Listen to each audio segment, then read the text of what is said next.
Residents of Tipton County are waking up to a landscape of debris and downed power lines after a night of violent weather that sent thousands scrambling for their basements. While the National Weather Service, NWS, continues to survey the area to determine if a tornado officially touched down, the sheer force of the straight-line winds and rotating wall clouds has left an indelible mark on the community. The atmosphere over central Indiana became increasingly unstable late Thursday afternoon as a powerful cold front collided with unseasonably warm, moist air from the Gulf. By 9:30 p.m., the NWS office in Indianapolis issued a tornado warning specifically for Tipton County after radar indicated strong rotation near the town of Kempton. The radar signature was classic, said Chief Meteorologist Angela Buckman of WTHR. We saw a clear hook echo moving east-northeast at nearly 60 miles per hour. In weather like that, you don't wait for a visual confirmation. You seek shelter immediately. For the next 45 minutes, the county was under a state of emergency. Sirens wailed across the city of Tipton, Sharpsville, and Windfall, competing with the roar of thunder that residents described as a constant, low-frequency vibration. As the first light of dawn broke today, the extent of the damage began to emerge. The western portion of the county, particularly around Kempton, appears to have taken the brunt of the atmospheric fury. A large livestock barn on the outskirts of Kempton was completely leveled. Miraculously, the owner reported that while the structure is a total loss, the cattle inside survived by huddling in a lower concrete feeding bay. Duke Energy reports that over 2,500 customers in Tipton County lost power at the height of the storm. High-voltage transmission lines along State Road 28 were snapped like toothpicks, a testament to wind gusts that likely exceeded 80 miles per hour. In the city of Tipton, several century-old oak trees were uprooted, crushing parked vehicles and damaging at least 3 roofs on North Main Street. One of the most peculiar aspects of last night's event was the reports of a wall of dirt preceding the rain. Social media was flooded with videos of what looked like a massive tornado, but meteorologists suggest this may have been a Haboo, a localized dust storm caused by intense downdrafts hitting the dry agricultural fields of Tipton County. It looked like the end of the world, said Sarah Miller, a resident near the Tipton County Fairgrounds. It wasn't rain at first. It was just brown, thick dust that blocked out the streetlights. Then the wind hit, and that's when the shingles started flying. By 2 a.m., Tipton County Emergency Management, EMA, had already begun clearing major thoroughfares. Sheriff's deputies spent the night conducting door-to-door welfare checks in the hardest-hit rural zones. We are incredibly lucky, said Tipton County Sheriff's Office in a statement. Despite the structural damage, we have 0 reported fatalities or major injuries at this hour. Our buildings can be rebuilt. Our people are safe. The Tipton County Highway Department has deployed crews to remove downed trees from county roads, while volunteers from local churches have begun organizing food and water for those still without power. The NWS survey team is expected to arrive in Kempton by noon today. Their investigation will look for convergent debris patterns, a hallmark of tornadic activity, versus divergent patterns associated with straight-line wind bursts.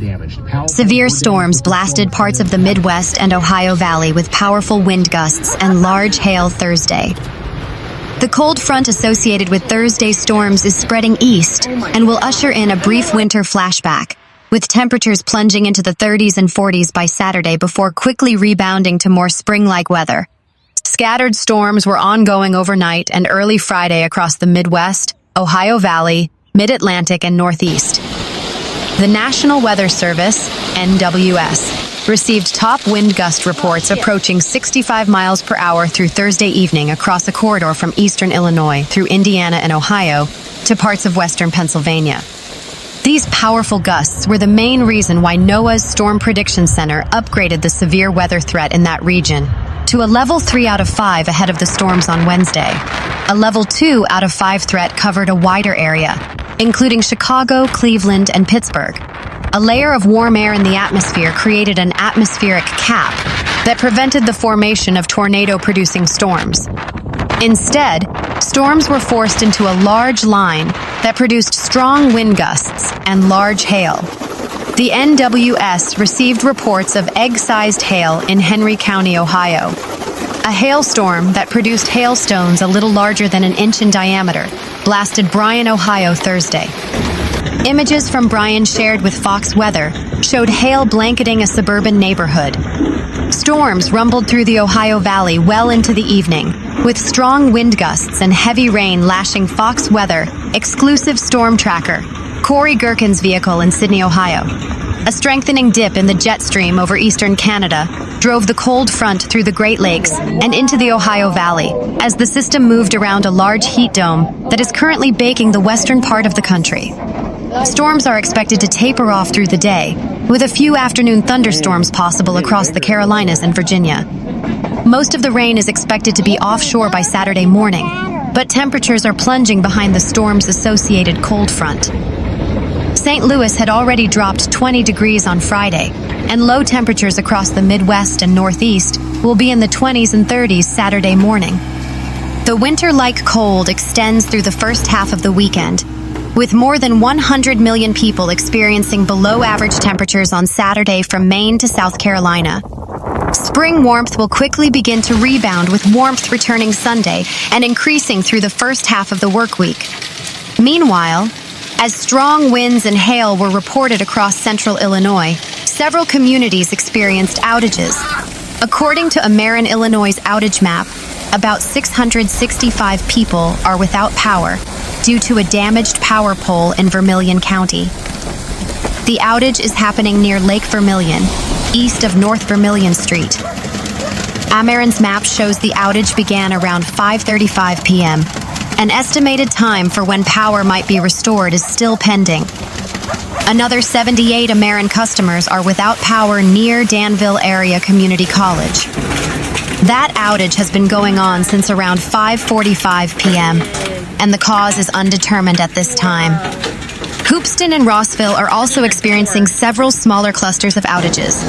Between Dewey and Tomlinson, about 70 Ameren customers have been without power since 5 p.m. The cause of the outage is still being assessed, and it is unclear when power will be restored. About 80 customers are also without power near Mahomet.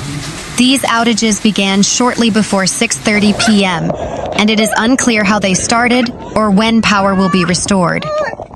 Ameren's outage map shows about 325 Ameren customers are without power in Decatur, near North Monroe Street and West Grand Avenue.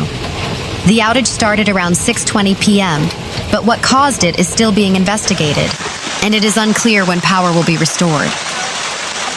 The National Weather Service confirmed at least 3 tornadoes touched down in central Ohio during Thursday's strong thunderstorms. According to a report from the NWS office in Wilmington, a tornado occurred near Kenton in Hardin County. Additional details about the tornado will be released after the storm survey is completed. The NWS office in Cleveland said an EF1 tornado hit Morrow County around 8:40 p.m., with peak wind speeds of about 95 miles per hour.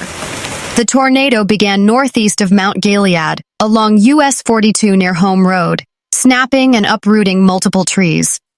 It then crossed Township Road 103, damaging more trees, before traveling across State Route 95 and destroying a 60 by 100 outbuilding, according to the report.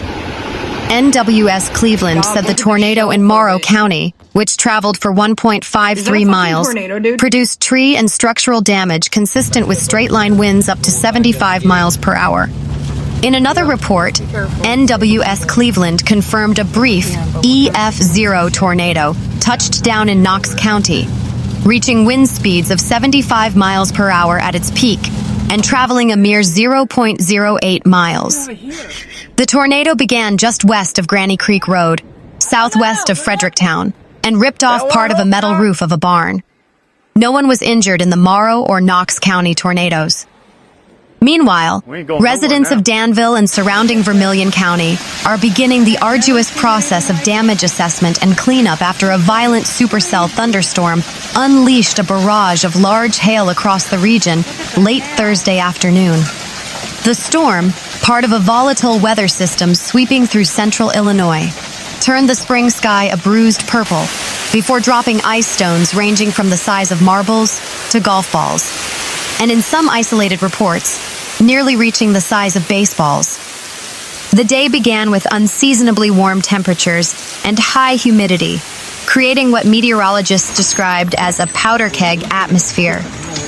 By 4:30 p.m., the National Weather Service, NWS, in Lincoln, issued a severe thunderstorm warning for Vermilion County, specifically highlighting the potential for destructive hail and wind gusts exceeding 60 miles per hour. For many Danville residents, the warning became a reality within minutes. It started as a low rumble that sounded like a freight train, which always scares you in Illinois because you think tornado, said Marcus Thompson, a resident near Lincoln Park. But then the sound changed. It became this deafening metallic clatter. That's when I saw the first ice chunks bouncing off my driveway like rubber balls. As the core of the storm passed directly over the city, the intensity of the hail increased. For approximately 15 minutes, visibility was reduced to near zero as white streaks of ice hammered the pavement. Social media was quickly flooded with photos from local residents showing hailstones held up against rulers, confirming diameters of 1.75 to 2.5 inches. The sheer volume of ice was enough to carpet lawns and streets, creating a winter-like scene in the middle of spring. In some low-lying areas of Danville, the accumulation of hail combined with heavy rain led to localized flash flooding as ice blocked storm drains, forcing water back onto residential streets. Meteorologists explain that the severity of the hail in Danville was caused by exceptionally strong updrafts within the thunderstorm. These upward-moving columns of air kept the ice pellets suspended in the freezing upper layers of the storm for an extended period, allowing them to grow in size by collecting supercooled water droplets before gravity finally pulled them to the ground. This was a classic high instability event, said a representative from the NWS. The temperature contrast between the warm surface air and the cold air aloft was extreme, which provided the energy necessary for these large stones to form. City officials have urged residents to be cautious of storm chasers, unlicensed contractors who often descend on storm-damaged areas offering quick repairs. The Danville Police Department issued a statement advising citizens to verify credentials and contact their insurance providers before signing any contracts for roof or auto repairs. We are thankful that there were no major injuries reported, despite the severity of the ice, said Danville Mayor's office in a brief statement.